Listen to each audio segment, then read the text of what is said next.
Happy Thursday, Morningside. So excited to be with you again and to be in God's Word together. This morning I'm going to share with you a verse out of Daniel chapter 6. Just been spending some time going back through the book of Daniel here lately and just slowly going through it in my quiet times. And so in Daniel chapter 6 is the infamous Daniel in the lion's den passage. But before he goes into the lion's den, and even what causes him to go into the lion's den, we see in verse 10. And so I just want to read that verse to you and just kind of give us some context. And so it says this in verse 10.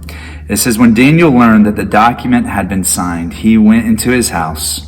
The windows in its upstairs room opened toward Jerusalem, and 3 times a day he got down on his knees and prayed and gave thanks to his God, just as he had done before."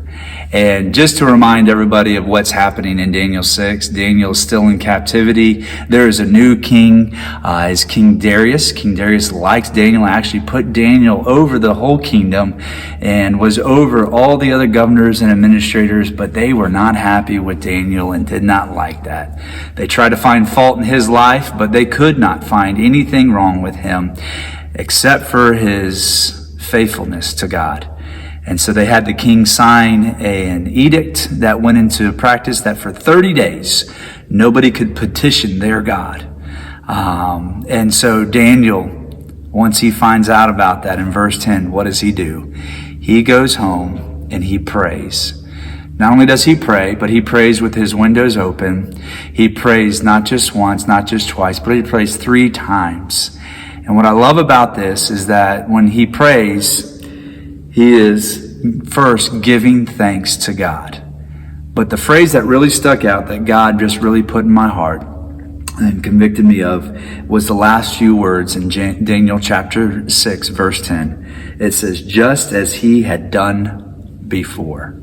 You see, prayer was not something that was secondary to Daniel. Prayer was something that was primary.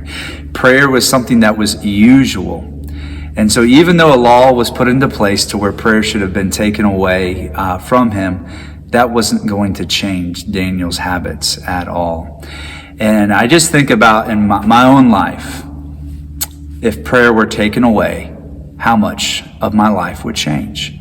And so the verse that I highlighted in my quiet time was verse 6. The phrase that I highlighted was, "just as he had done before." And again, the explanation is Daniel was so faithful with his relationship with God, was no matter what was going on in his culture, his relationship with God stayed steadfast. And so the application that I have in my life is that I want to be steadfast in my relationship with God. I want to be steadfast in my prayer. That no matter what is going on in the culture of the world around us, that prayer is something in my life that is primary. And so my response in this passage is just to make prayer primary. Make prayer not just primary, but make prayer regular. Not just when there is an emergency, not just when there's a meal that's about to be eaten, but throughout the day, make it a regular thing. So that when even other people, even non-believers look at my life, they see prayer as something that is primary. And so, great verse here, great reminder for us all to make prayer something that just as we would all do on a regular basis. And so I hope you guys have a great rest of the day. Look forward to worshiping with you guys on Sunday.